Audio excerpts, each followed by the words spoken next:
And here she is. I definitely picked the windiest day to do this, but bear with me. So this is my brand new 2014 Ford Fusion Titanium. This particular one has every single option. Laser guided cruise control, lane keep assist, the auto park feature, heated and air conditioned seats, heated steering wheel. It's got all-wheel drive, 2-liter EcoBoost, optional 19-inch rims. These are the H-spoke. What else? It has the seatbelts with airbags in them. It quite literally has everything.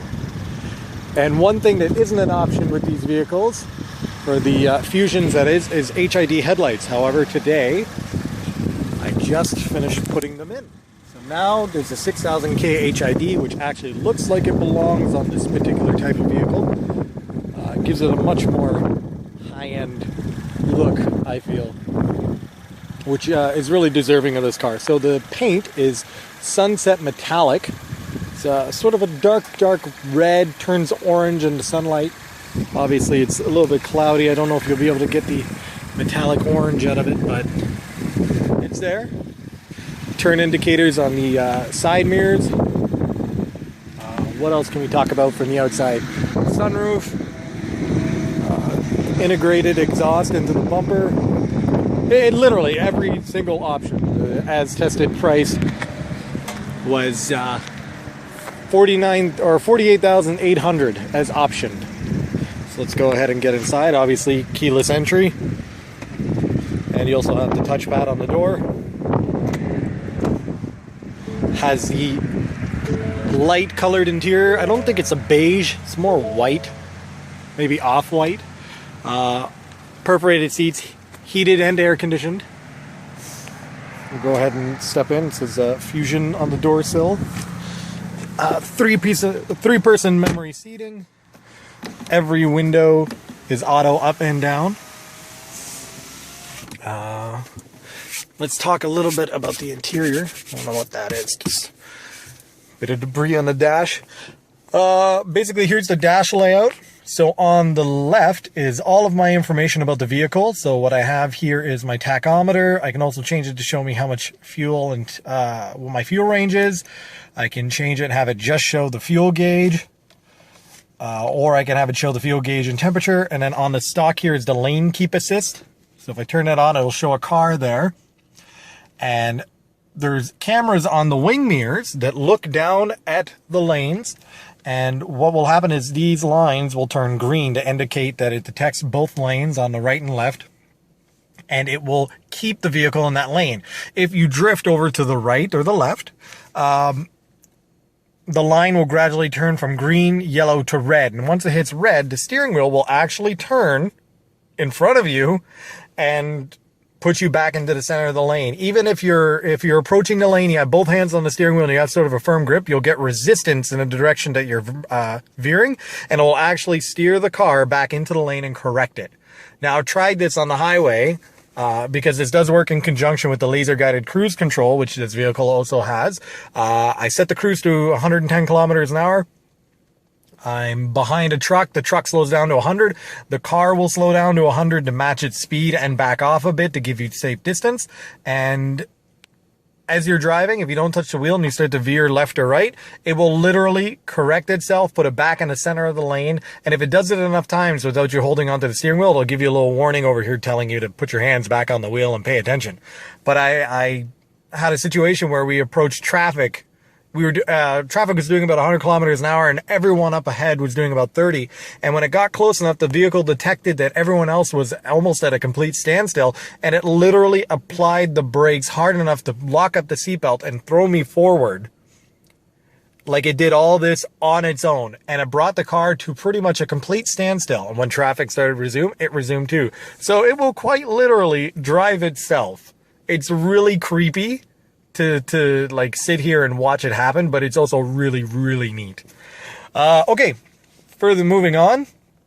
Here we have our trip information. So how many liters, how long the trip's been, yada, yada, yada. Fuel information. So it'll give you a bar graph and average fuel economy over 30 minutes, 10 minutes, 5 minutes. It'll also show you an instant fuel economy because I'm sitting idling. It's using a lot of fuel because it's not going anywhere. Information about the vehicle, do a systems check, oil life, doors, blind spots, everything's working. My key assist, it'll give you 3 admin keys programmed, yada, yada, yada. Driver alert is unavailable because we're not moving, but it'll also show you there, that little coffee cup. If you're not paying attention and it's correcting you enough times, it'll tell you to stop driving and take a break or drink some coffee or something because it thinks you're falling asleep. Down here is settings, so we have driver assist. These are all of my traction control, blind spot, collision warning. This is neat. Up here on the dash, we'll turn the car off for a second. When we turn the vehicle back on, also it's push button start. When we turn it back on, that LED strip lights up and it reflects off the window or windshield right there that you probably just saw. What that is a pre-collision system. So I'll give you an example. I was driving on the highway. Well, highway in the city, there's turning lanes to get onto main roads, but it's a 2-lane highway and then there's 2 merging, exiting lanes side by side. And a big rig was turning left. So it came out into my lane a bit to make a wide left turn like they do.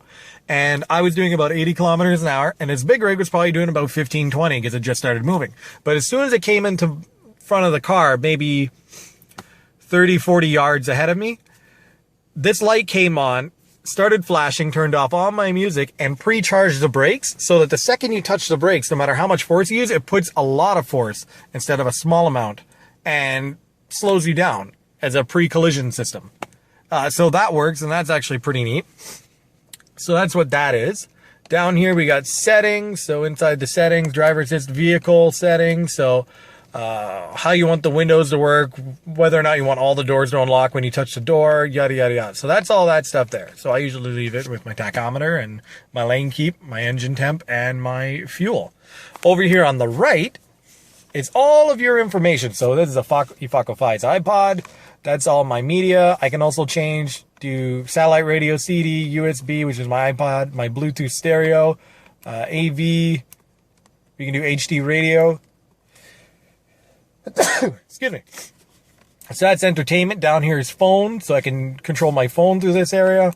Navigation, climate. I can turn my climate on and off and adjust temperatures and stuff there. So that's what that is. And back up to the top to entertainment. So that's more or less all the stuff you can do with the steering wheel.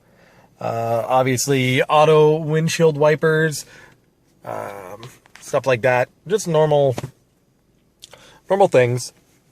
Down here on the bottom of the stack is the electronic parking brake. So you pull back to apply, and that will put on the parking brake. And then if you push down,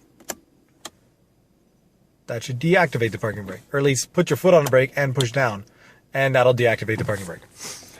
Over here we have the shifter, park, reverse, neutral, drive, sport. Also there's paddle shifters on the steering wheel. They're about as responsive as an automatic is going to be. But they're there if you want to slow down with the transmission and using the compression of the motor to slow the car instead of the brakes. That's really what you want to do.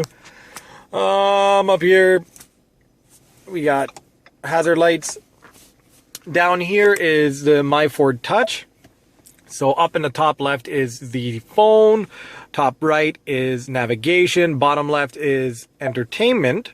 So we have, my iPod, CD, satellite radio, AM, FM, and it's HD radio. Shows you album art, stuff like that. So that's all that stuff. Down here is the climate. Excuse me.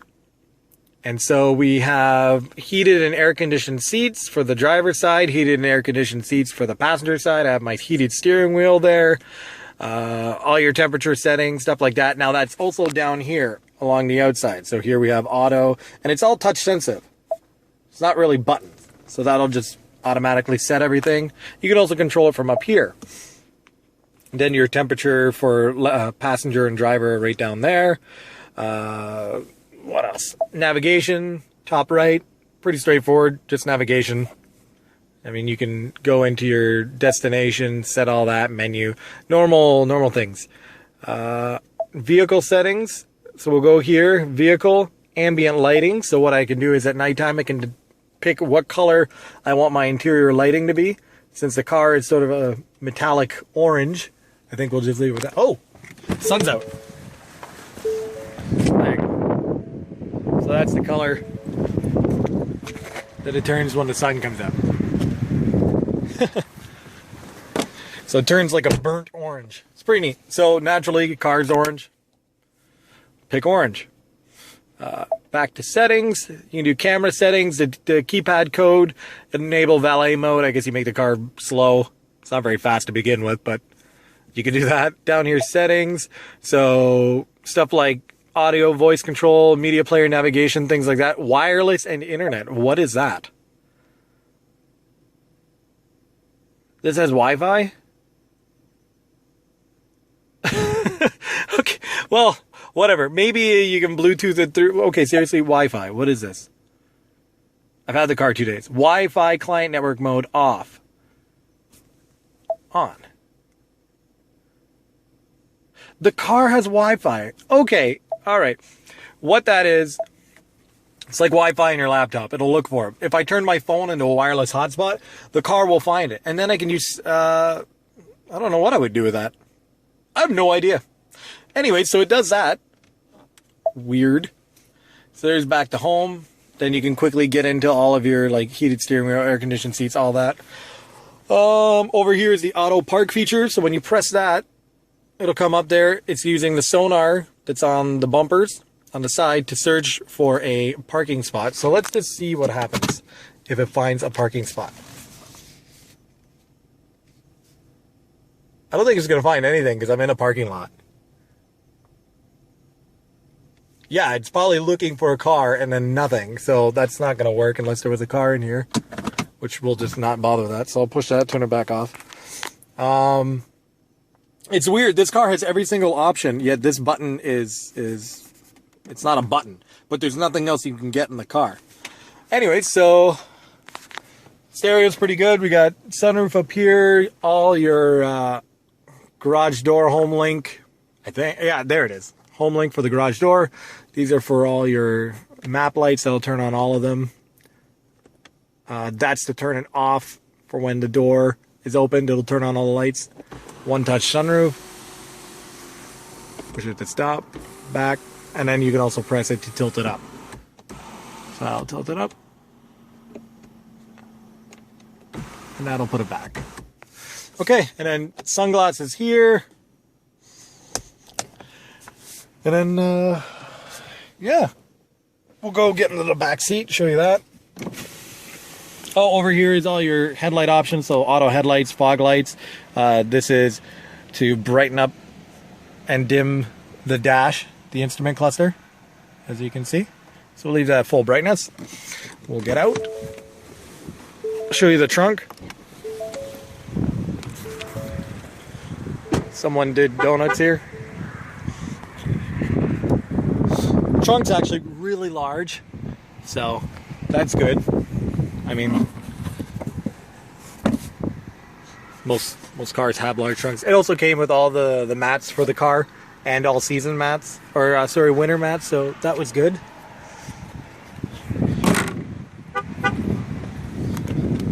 Has the capless fuel filler.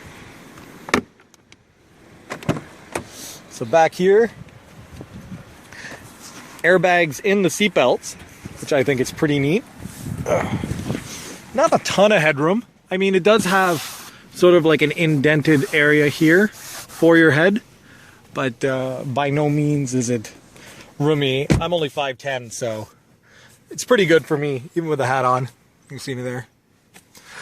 But yeah, so speakers down here, up there, same there.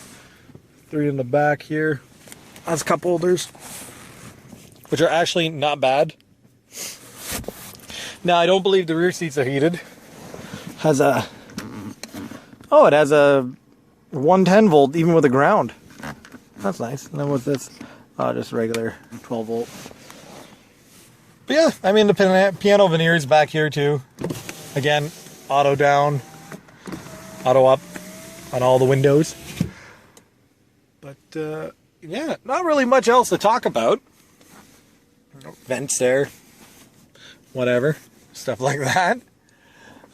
It's definitely not like my Corvette and the Jeep, where there was a lot more stereo stuff and the Corvette had all of its horsepower and stuff like that. This is just a very, very normal family sedan, which I happen to love the looks of, and that's why I bought. So we'll go ahead and, yep, I know. It's because I don't want the key. By the way, this is what the key looks like. So it has the auto start feature, so you lock once, push this twice, turn it on, push that twice to open up the trunk, unlock, and you never really need to remove that from your pocket. So we'll go ahead and pop the hood. Yes, yes, yes. Okay. So as you can see here, very plain Jane, 2-liter EcoBoost. So it's a 2-liter turbo, 240 horse, 270 torque for now. Also, here's the fuses for the HIDs, and that's literally all you can see. We ran everything underneath and behind the bumper, because the bumper's got to come off for you to put the headlights. So you can't see anything, which I really, really, really wanted. I want it to be very, very stealth, very stock. There's the motor. Not much to see.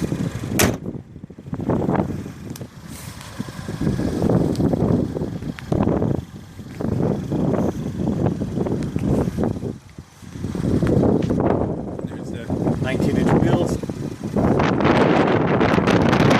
Too windy. I have no idea how the audio is going to turn out on this video, and I apologize if at points you cannot hear me. But yeah, so that's a quick overview of my 2014 Ford Fusion. So I'm sure I'll have more videos up. It's going to get the liver noise tune or Cobb tune, one or the other, which will give it another 44 wheel horsepower and 86 foot-pounds of torque to the tire. Plus, I'll put the Steeda cold air intake, which, believe it or not, on its own delivers 19 wheel horsepower. Like, quite a difference. But then again, it's super easy to get power out of turbo cars. Now, the turbo on this is actually pretty small, which means I'll get a lot more torque than I will horsepower. But I think once all said and done, with the intake, the tune, 91 octane tune, the extra boost, I'm looking probably around 250 wheel horse and around 310, 320 wheel torque, which will be enough. I mean, my Corvette with the cam making 400 to the tire, I only made 360 foot-pounds to the tire at 4,600 RPM. Whereas this will be making 320 foot-pounds to the tire, to all four tires, at 2,100 RPM. So it's going to get up and go out of the hole, that's for sure. But power definitely will fall off later on in the rev range. It's not designed to be a high horsepower, high revving four-cylinder. It's torquey and economy. But we'll make it quick. That's for sure. All right. Well, there you go. Thank you all for watching. If you enjoyed the video, remember to subscribe. I mean, this generally is a PC channel. Now it is, since I got rid of my cool cars, but here's another car for it. And yeah, we'll see what we can do. Might do something with the stereo. I mean, the stereo in it now is actually really good, but it definitely needs better than 2/8 for bass. But yeah, all right. Thanks for watching.